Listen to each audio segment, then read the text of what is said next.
All right, welcome back to Midlife Mayhem, the podcast all about midlife and the beautiful chaos that it creates. I am here with Bridget Caletka. Hi. Bridget and I actually just met a week and a half ago. About 10 days ago, yeah. And talk about like divine meetings and encounters. I truly believe that you meet the people that you need to meet at the right time. And I'm so grateful that we connected. I am too. So I was talking with Bridget about the podcast I did last week, and I had that as a plan. So I was letting her know because she shared with me that she was a grief and childhood trauma counselor. So what a perfect Fit. timing I and know. combination. But tell us about yourself and what you specialize in and what you do. So I'm a counselor. I'm a licensed counselor in Texas, an LPC, and a licensed mental health counselor in New York State. And this is a second career for me. After raising my kids, I went back to school about in 2008 and got a master's Wow. degree in counseling. And then I did a postmaster's in clinical mental health counseling so that I could have my own practice. And I've worked in a bunch of different settings. I'm actually not seeing clients right now. I've sort of moved into that next phase of my career where I'm supervising other counselors and I'm on the board of Mosaics, which is a mental health nonprofit based in Montgomery County, Texas. That is awesome. Mhm. That is awesome. We'll put the link for that nonprofit in the notes Yes, too. please. Yeah. So we are, just to preface this conversation, we're on the porch of the Seven Keys Lodge, owned by two of my favorite people. And Abby was so sweet that owns Outlaws and Legends Steakhouse, which is here. Abby let us come up this morning before brunch starts. Yes. And you're coming for I'm brunch. going to brunch with my family. Yeah, so we are up here on the porch. It's a little chilly this morning, but you can see the aspen behind us. They're this beautiful gold right now, which matches Bridget's shirt, which It's so she's. beautiful. You want to tell us about why you're wearing yellow? Yeah, so yellow is my mom's favorite color. And whenever I talk about grief, I like to wear yellow just to honor her. That's so awesome. So this time of year is perfect for your mom in Estes Park with all the gold and It is. I love I it. love it here this time of year. See, I should have brought the box of tissues. We're both going to do this. Already. Yeah. So if you heard the podcast last week and then Tim Resch, his interview, we've kind of just focused on my childhood trauma with losing my mom and Tim's trauma with losing his family and how it, I feel like it's definitely shaped who we are. It's always part of us. It's not Right. something you can just move on from. And the response that I've had from the listeners when we were talking and Yes. you asked me my mom's name. See here, I'm going to go. No, not doing it yet. Yeah.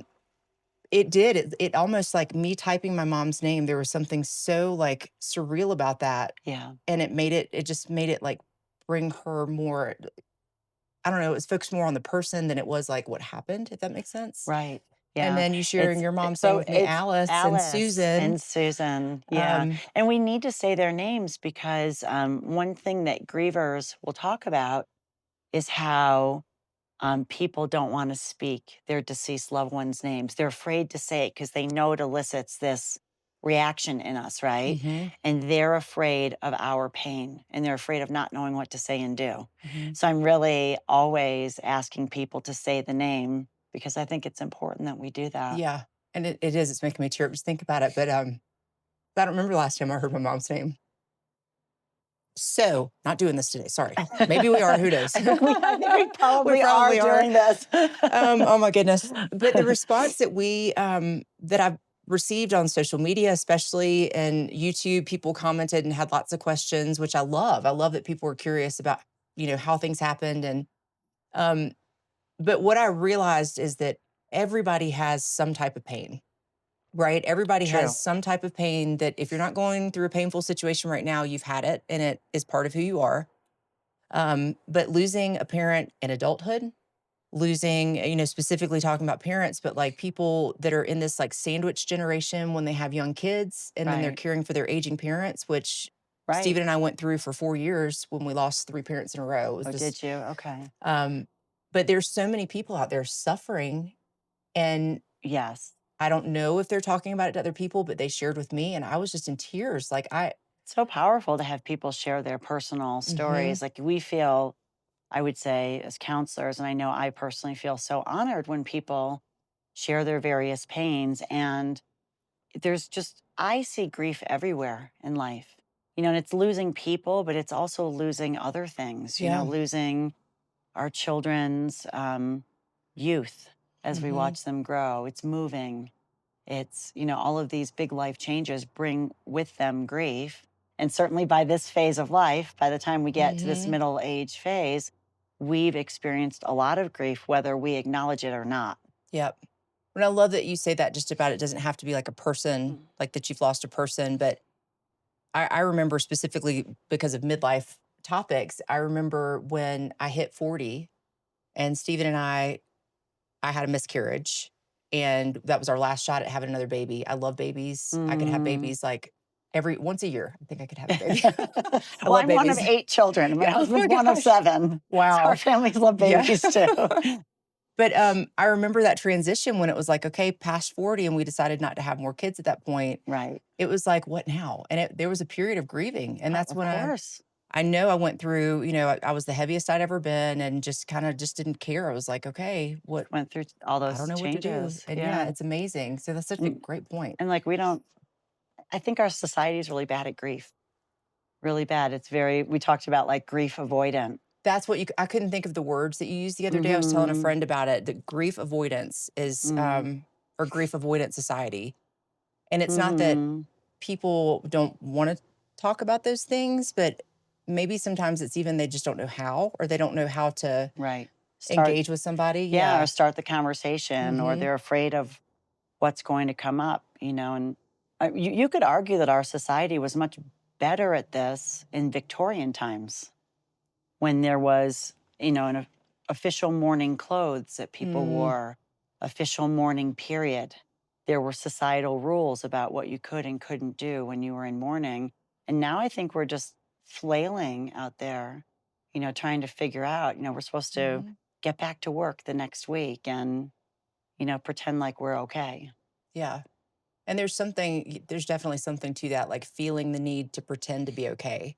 Right. And with my kids, and I don't know if it's because of what I went through with my mom, but I try so hard, like if they see something that's different, or they see a person that's different, or they see somebody that they know that they've been through something, Right. and it's okay to talk about. And if they're uncomfortable talking about it, it's okay for them to say to you, I don't want to talk about it, Right. but it's always better to ask and let them know that you're there and you'll hold Right. space for them. I love that. So It's I so don't know, true. and it's not easy. It's not easy for me sometimes, but No. I feel like I have been,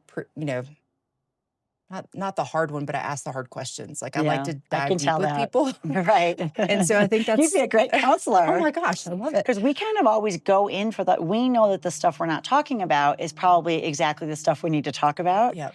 So I'm really comfortable going to those places. And Hmm. sometimes someone's not ready, they don't want to talk about it. That's totally okay, like you said. Hmm. But I'm always willing to kind of go in for it and ask, Hmm. how are you really doing? I see the smile, I see the hair and makeup, but what's underneath that? How are you really doing inside? Or noticing cues that someone's not really quite okay, and being able to sit with them and Hmm. maybe give them space to talk about it or process.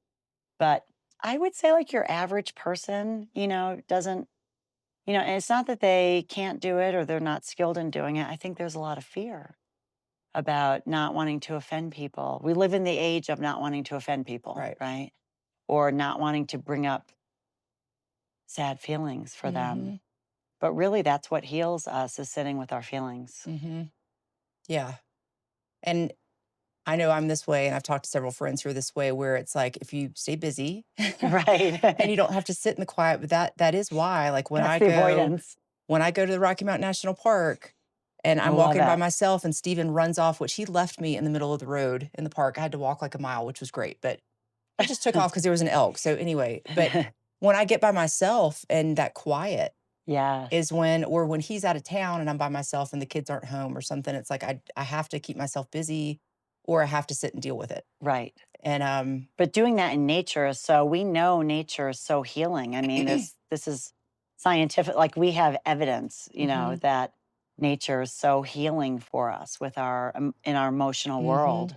Will you tell us about that certification that you have? Because I'm Yes, thrilled I to know would about love to. this. So, um, I guess 2 years ago, I did a certification to become a certified nature informed therapist.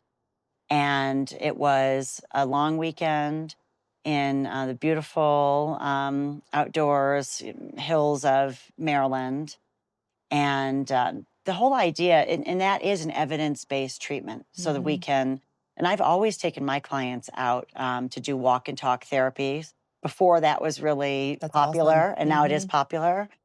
And I know how I feel in nature. I feel like I'm more what you're talking about, connected to my emotional state, my physical. We know physical well-being and emotional well-being, right, are interconnected. Mm-hmm.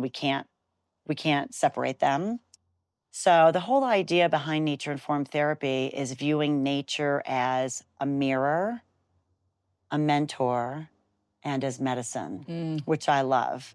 And so a mirror of it's reflecting what's happening in us. We can see aspects of what's happening in us out in the natural world as a mentor. So it's teaching us something. I feel like we always have something to learn Yeah. from nature. Mm-hmm. And as medicine, meaning that it's healing. And it sounds like you feel also that it's Absolutely. healing. Absolutely. And there's a reason, because we live between North Carolina and here, like you live between here and Texas. Right. And when I go home, there's this like weird adjustment. Here we're up at like Yes. 4:30 in the morning. We go to the park every morning to watch sunrise, and right now the elk rut. Yes. And it's amazing. And then when we go back to North Carolina, it's like, what now? Like living Right. in suburban Right. North Carolina, because I miss this. And so Ah, I have to yeah. find other outlets for that. We've got like the White Water Center and things like To that, go but do, yeah. it's so different for me Well, here. think about it. Our ancestors lived outdoors. Hmm. And so we have this art, these artificial dwellings now, which are great. I'm very grateful to have four walls, Yeah. especially when I saw a mountain lion 30 feet from my back door the other Oh my day. gosh, that's So I crazy. mean, I'm not knocking it. It's good that we have, structure and buildings and all of that, but we have become disconnected from nature. Yep. And that probably has done something to our souls in Hmm. some ways. Yep. And how you're saying we feel different when we are Hmm. on a walk, on a hike, near a river. Hmm. Oh Um, yeah. and it's doing something to our visual field that is very healing. And we know the eyes now, like with EMDR and brain spotting, are very connected to our mental health and Hmm. the potential for healing through our vision. So Yeah. yeah, I love being out here too. Yeah. And even, I It's so mean, great. even on this porch, and I'll show you at the end of the video for those of you who are watching on YouTube, but it's this beautiful view of Estes Park and the trees. It's just magic. It is magic. And It's a gorgeous spot it here. definitely just like calms my nervous system. Like I can just feel Yes. everything slowing down. Right. My brain slows down, but I immediately, as soon as I slow, I immediately think of my parents. Oh, And how could you not though? I know, How could you not? I know. It's just amazing. But so, will you tell me a little more about your mom? Yeah, I would love to. She was a nurse like your mom. I feel like we have so much in common. She was a nurse for like 50 years. She worked on pretty much every floor, med surge, um, maternity, but she ended her career as a hospice nurse. Oh, And so she's definitely the reason I'm a counselor because she did a lot of, I mean, we think we're not great at grieving in 2025. We were really not great at it in 1980, 1985 when she started in hospice. And so she did a lot of public education and she had her little flip chart, with her. And she would talk about, back then we thought about grief as stages, right? Elizabeth Kubler-Ross. And her model has sort of been thrown out the window, like, oh, we know grief doesn't happen in these neat little stages. But actually, the stages do happen. They just don't maybe always happen, or they don't happen in a certain order. So I right. still find a lot of value as a clinician in her stage model.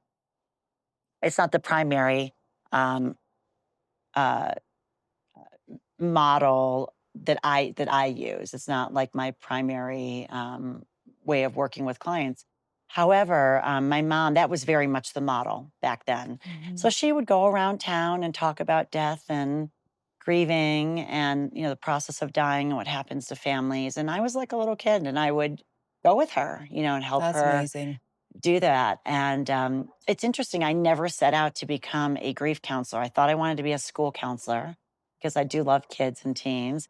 But then I have a couple of good friends who say grief always finds me, and it's true. This work always finds me. And the more sometimes I've tried to retreat from it, and it always keeps creeping Mm, up. And so I know it's what I'm meant to do. yeah. And I really have specialized in traumatic grief, which is a smaller subspecialty. It's where trauma intersects with grief. So when people lose a loved one under tragic circumstances, that could be, car accidents, um, very brief illnesses that haven't Hmm. given them enough time to process, um, disfiguring deaths. Loss of a child is always considered traumatic grief, Wow. always. And that goes, from neonatal deaths, miscarriages. And I suffered from recurrent miscarriages also Mm, before I had my children. So there's definitely grief, as you know, yeah. associated with that. So this traumatic grief, which we don't have a lot of counselors who are trained to do that work specifically, Hmm. deaths by suicide, et cetera. Mm, Um, just it's really hard work, and it's hard for the people who are going through it. yeah. Well, and so I guess that brings up the point that if people are grieving, if people are suffering, counseling is amazing, but it Yes, really is important to find somebody that's specialized, especially with traumatic yes. And loss. and what I found, it's going to be maybe a little controversial for me to say this, but we have a lot of well-intentioned counselors doing grief work that actually don't have any specific training in doing it. But and they probably are doing really good work, a lot of Hmm. them, but there's a great potential for harm. And a lot of our counseling master's degree programs don't have courses specifically in grief. Mm, Sometimes not even specifically in trauma, which is shocking. yeah. And then you'll find a lot of counselors, like if you look on Psychology Today or whatever, almost everyone says that they do grief work. But I would encourage people to really ask some questions about what kind of grief work Hmm. um, any particular licensed person has experience in, Hmm. and also find out if they have any advanced training in that too, because I've heard some shocking stories Oh my about people gosh. in counseling. And I don't think the counselors are trying to do anything bad or harmful, obviously, Yep. but they just listening is not enough. We need Hmm. to have more tools to truly help people, especially with some of these very difficult grief circumstances, Yeah. to help them really figure out how to be with their grief and to move through that at a pace that feels right for them, Hmm. and using specific techniques and interventions to facilitate that, Yeah. if that makes sense. It does totally. And I think too that I've heard people say before that they'll never go to counseling again because they had a bad experience. Yeah. And so it's like, And that like hurts my sorry, I hit yeah, my mic. It hurts my heart to hear that yeah. because but it's true. I have a colleague that lost a child. And so she's a counselor, and she went to a counselor outside of our area to get some help. And some of the things the counselor said to her were pretty shocking, such as, you should be grateful because you have three other healthy children. I mean, Oh, this is not okay. And wow. I think in the moment she thought she was saying something helpful or giving her a perspective. But it But feels like shame, like for feeling, oh my goodness. Yeah. right, Wow. yeah. So, Oh, and they were proud, and there was other things too. I don't want to yeah. speak for her, but I hear these stories. I do think there's a great potential for harm. Mm, Um, and what's so hard is like what you said, when someone has a bad experience with a therapist, that could turn them off from getting help the rest of their lives. yep. And so I always encourage people, you may have to go through a couple of therapists to Hmm. find that right fit, to feel that connection, Hmm. or to find someone who really specializes in what you need, whether it's Hmm. grief or something else. Yeah. Yeah. It's so important. And what would you suggest? You mentioned a website. Like, what's a good place for people to go and find resources for? Okay, reputable so counselors? I mentioned Psychology Today, and that's sort of, we all pretty much, all of us will have a listing on Psychology Today, Mm-hmm. just so that people can find you. It's easy. The problem sometimes with that is it can be hard to, you're looking, let's say you need OCD treatment, Mm-hmm. and you just see 20 or 30 random names, and you start calling. And, people either don't answer the phone because they're busy, or they're like me, they're not accepting new clients at this Mm-hmm. time, or they don't accept your insurance. The process of finding help can be so daunting. Mm-hmm. So that's why I joined the board of Mosaics, which is this Mm-hmm. nonprofit, which is unique in Texas, and we think it might be unique in the country. When you call Mosaics, you just have to make one phone call. Oh, You wow. call in and you talk to a licensed person like me, and you tell your story that one time, what you need, what your insurance is, or how much you can afford to pay. And that, we call them navigators, but they're licensed counselors. Mm-hmm.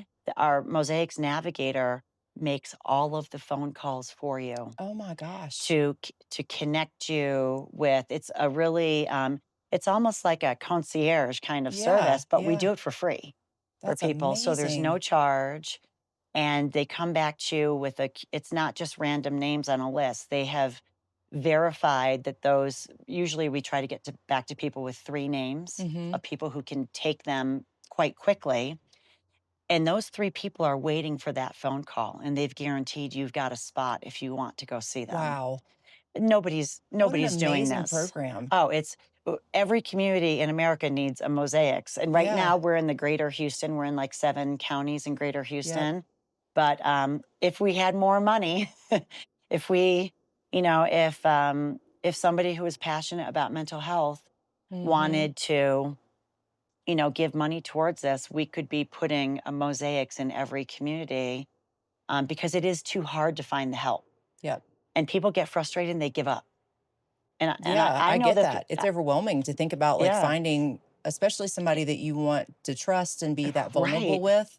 I know. And if Wow. you've ever looked for, or if anybody, any of your listeners have ever looked for mental health help for yourself or your loved ones, this will not be an unfamiliar story to you about how hard it is Mm-hmm. to access. And the help is out there, but how do we get people connected Yeah. to the right help? Mm-hmm. And are there any virtual services that are offered through that? Like that when you find the 3 people, or do they ever offer virtual, or is it Well, just that? we are in those 7 counties in Texas, but I will tell you, not that long ago, we had a call from Florida.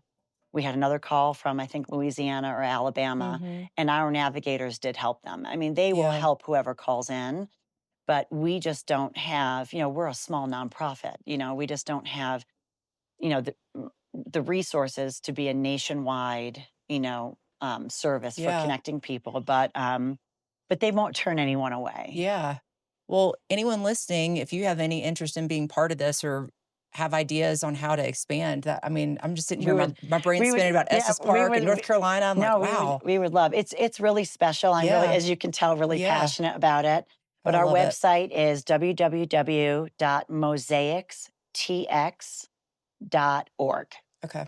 Perfect. And if you look that up, you'll find our number, and we're always happy to help whoever we possibly can. Yeah. Gosh, that's what a But we have a wonderful. limited service area officially because, we just, Yep. we have a small staff, I mean, they're outstanding. Mm-hmm. But this is, I mean, so we were thinking about grief, and traumatic grief, which, grief counseling is, a sub, area of Mm-hmm. counseling. And then traumatic grief is even a smaller subspecialty. Sometimes by the time someone would find me, maybe they lost their teenager by suicide, and they call and tell me that I'm their 12th phone call. Mm. I mean, it's just like it shouldn't be that way. Yeah. Yeah. What an amazing service. So please, please look into that and yeah, reach out if you have any ideas on expansion for other places because there's so many people that would benefit from that. The need is great. Yeah, that is tremendous. Okay, so I have a question for you about trauma. Okay. Okay, are there things, this is probably a really loaded question, Okay. I'm ready. but are there things that you have seen as like kind of like norms Hmm. for people who have experienced childhood trauma? And by childhood Well, trauma, let me specify like losing family members. right, right. And I will clarify, I am not a childhood trauma specialist, but I have treated a lot of, Yeah. kids and families for Yeah. trauma. So, so you mean like themes, sort Yeah. Like of things of that, because I know that there are times in my life that I've wondered, I'm like, I wonder if other people who have been through things like this, like, is this something like people pleasing?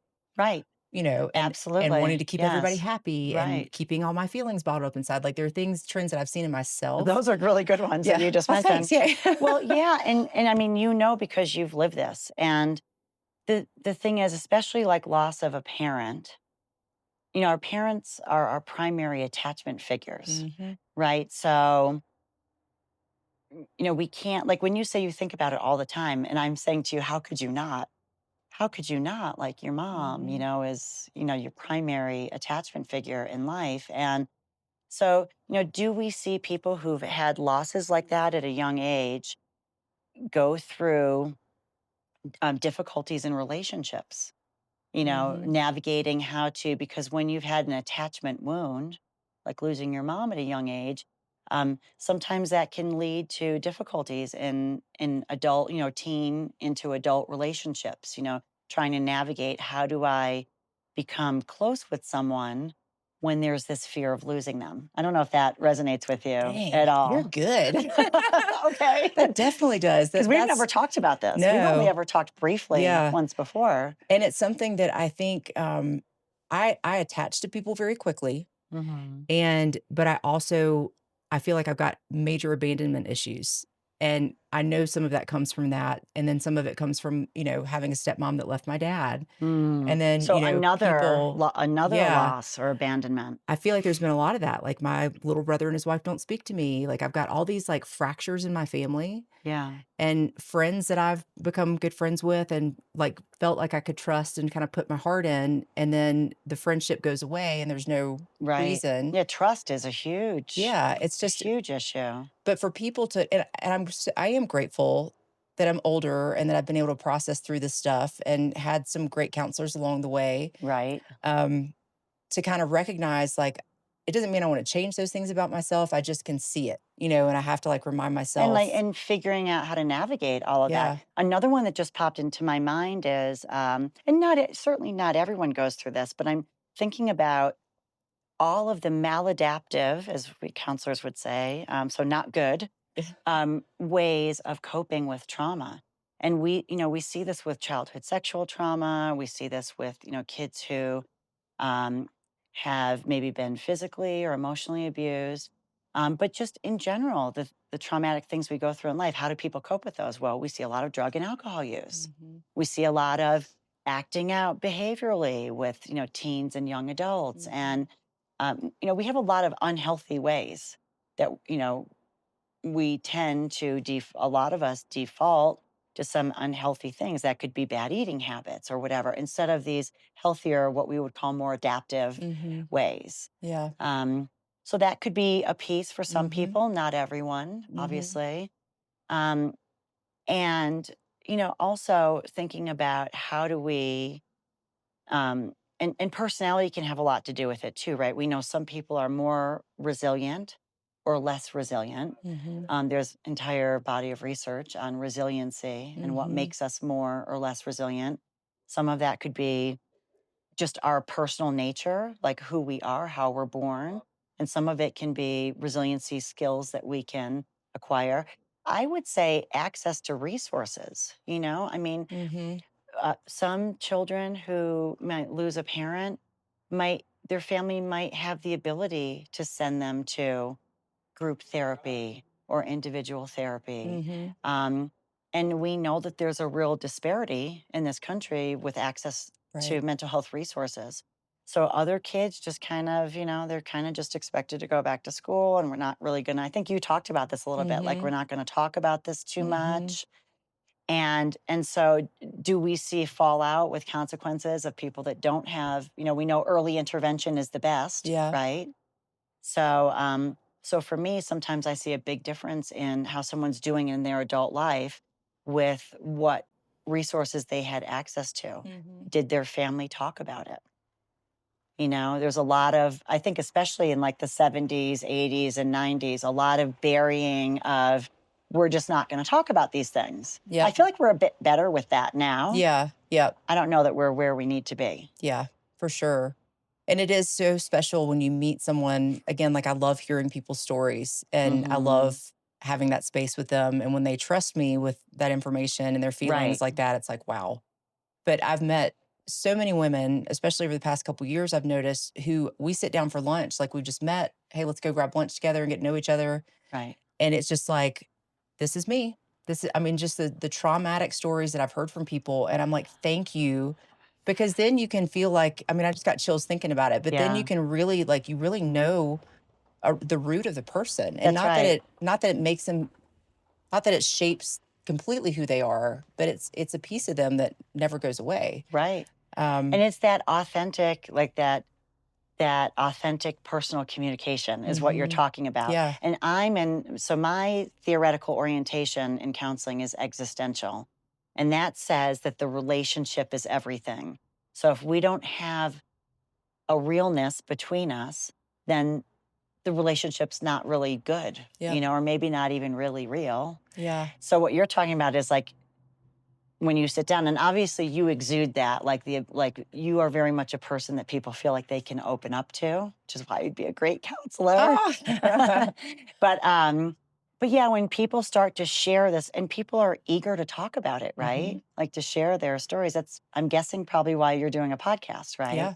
To talk about this personal stuff. Like we have a need to do that. Mhm. So when you make those connections, that's when, the real relationship begins. Yep. And in counseling, that's when the work begins. Yeah. Because if a client doesn't feel like they can be real with me or truthful, and if they don't feel like I'm giving a part of myself truthfully back to them, the the treatment plan's not going to go well, Yeah.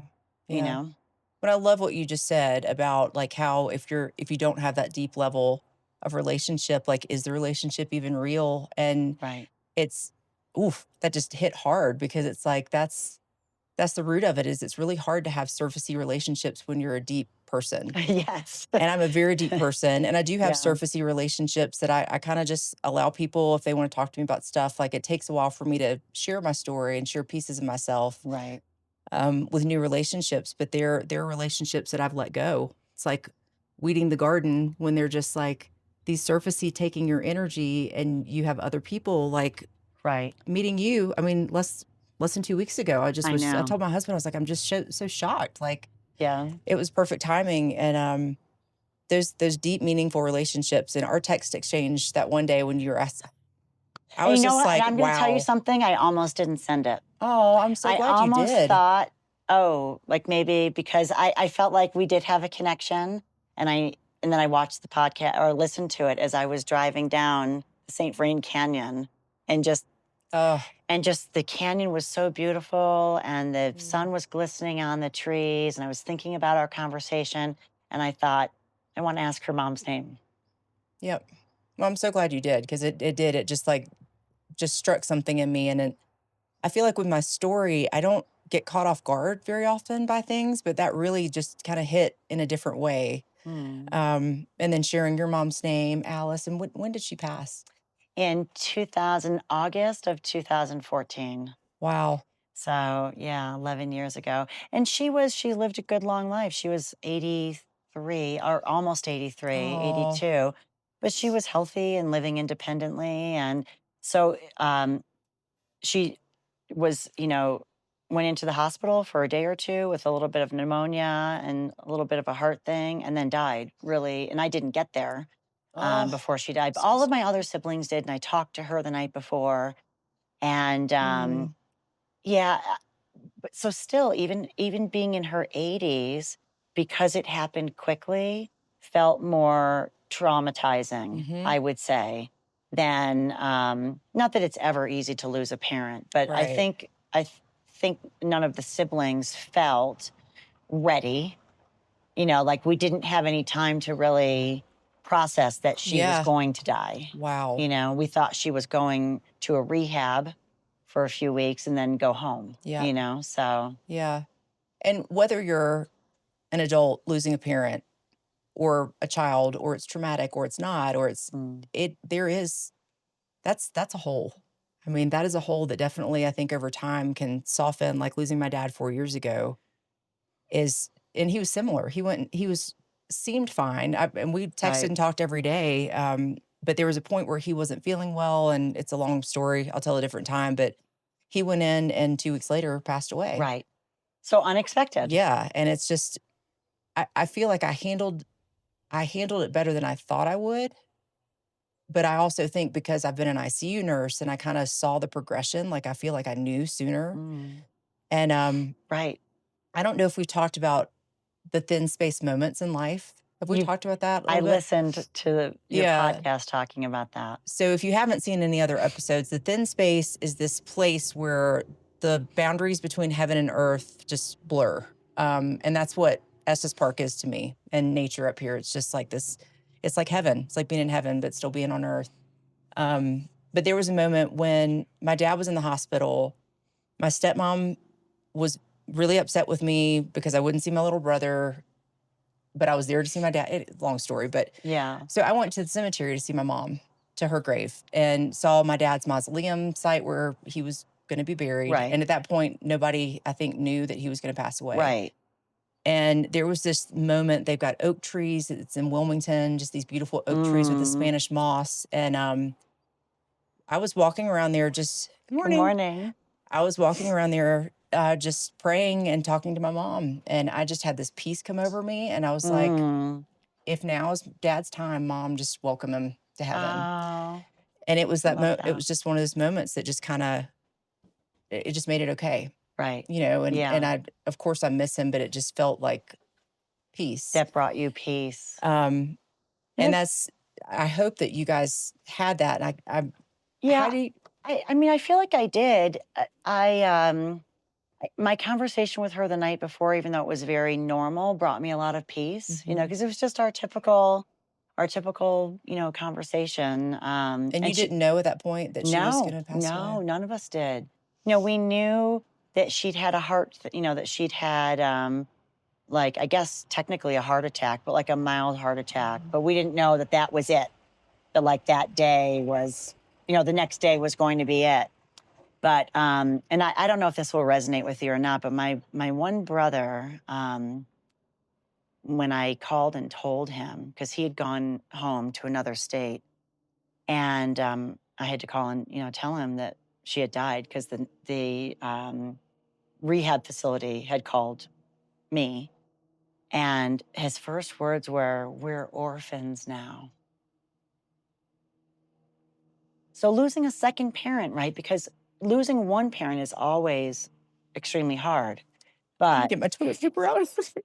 we couldn't find tissues here this morning. Yes. So, and the altitude, I'm always, it really hit me, like you said, like it was like a knife in my, but not to blame him for that, but you've lost the one parent, but you still have another parent. So, Sorry for the traffic noise. The truck to go by. That moment of feeling like I don't have a parent anymore here on this earth is hard, right? Yep. That is, wow. Yeah. It just came out of his mouth, and it was how he felt, which is totally real. And I felt it deeply in that moment too. Yeah. And it is, there's something I think I mentioned in my podcast last week about just feeling very alone. And Yeah. I'm not alone. I've got amazing friends and family and connections, and my Right. patients have become members of my family. It's Right. just, we've got wonderful people in our life, but there's something about like the one person who, like for me, was my dad. When that person's gone, it's like, what do you do Right. sometimes? And Yeah. those are, I don't know, those moments don't come very often where I just feel like, Yeah. who do I go to? But And those are the hard moments. But then on the opposite end of the spectrum are these peaceful moments, like what you're describing. yep. And which is what you actually asked me about. But I kept having this thought in my mind about him saying that we're orphans. But to me, so a great therapist, a giant in psychotherapy, is Irvin Yalom. And my orientation with my clients is very much based on his work. And I got to meet him Oh, a wow. few years ago before COVID, which was, I got to spend a therapy hour with him, which was amazing. Wow. And in Stanford, he's a professor emeritus at Stanford. And um, he talks about the ripple effect. Like if you throw a pebble into a pond and the ripples.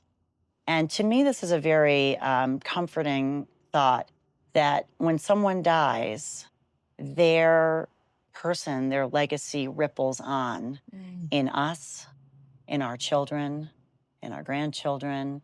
And that brings me a lot of comfort. I see aspects of my mom and my dad, who's also, my dad died, predeceased my mom. He died from cancer in 1992.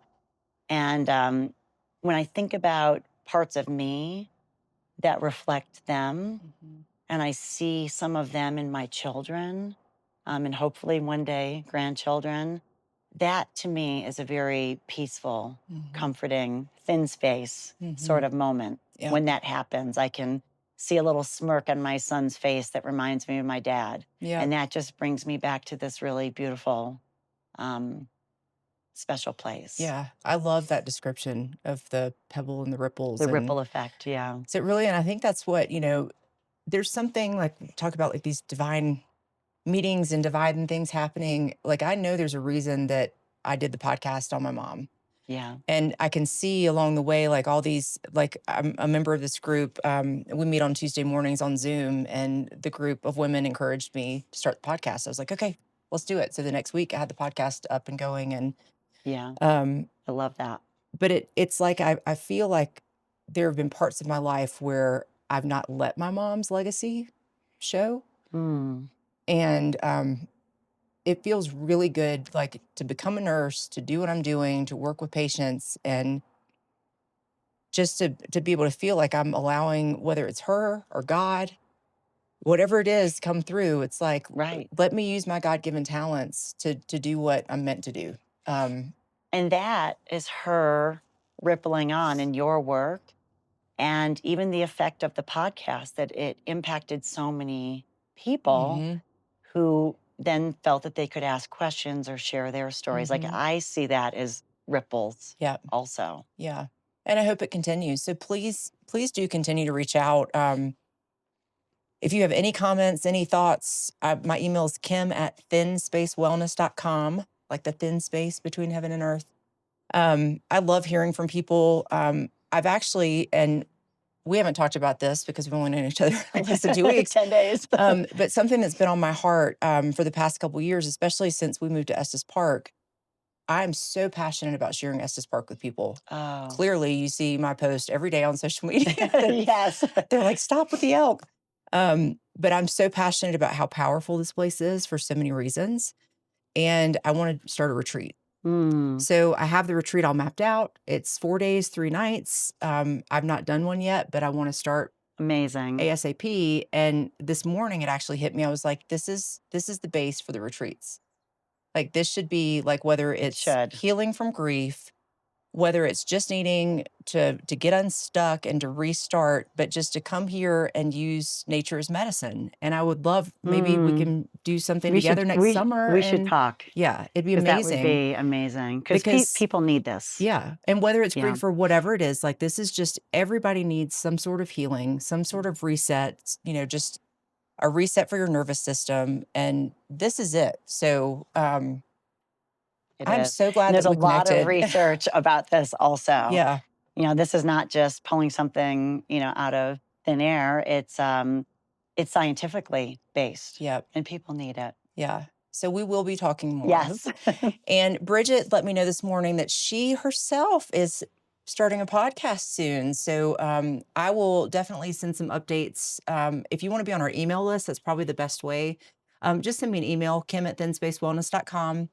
Or you can go to my website, thinspacewellness.com, and sign up for the newsletter there. But we'll be sending updates. And anytime she has updates about the nonprofit or Okay. her own podcast, I'll be posting that. And I really hope that we get to work together with I do some of these too. things. I Like, really do. even if it's like a retreat, like, and do some Yeah. sessions, and I feel like it'd we be can amazing. definitely collaborate on Yeah. something. I But would love to. thank you so much. Thank you for having me. Travel safely tomorrow. She's going back to Thank Texas you. Back to tomorrow. Texas. And thank you to Seven Keys Lodge and to Outlaws and Legends Steakhouse for letting us borrow their porch this morning. It has been just a thin space. It's been amazing and It a great has been conversation. So thank so you. lovely. And I'm going Thank to take 1 you. second to flip the camera around. For those of you watching, if you're listening, you can hang up now. But this is, oh, I can flip the camera right here. This is our view. There's Estes Park right down there, and all the beautiful aspen and the beautiful porch. Okay, so you guys take care and have, let me see if I can get that camera right. Have a great week. So next week, the podcast, I don't know what the podcast will be next week. It's been kind of fun to just see how things progress and how it goes. So I'll keep you posted, but please come back and join us next week. And I promise it'll be something. It'll be great. It'll be something. It'll be great. Yeah, you guys take care and have a great day. Bye.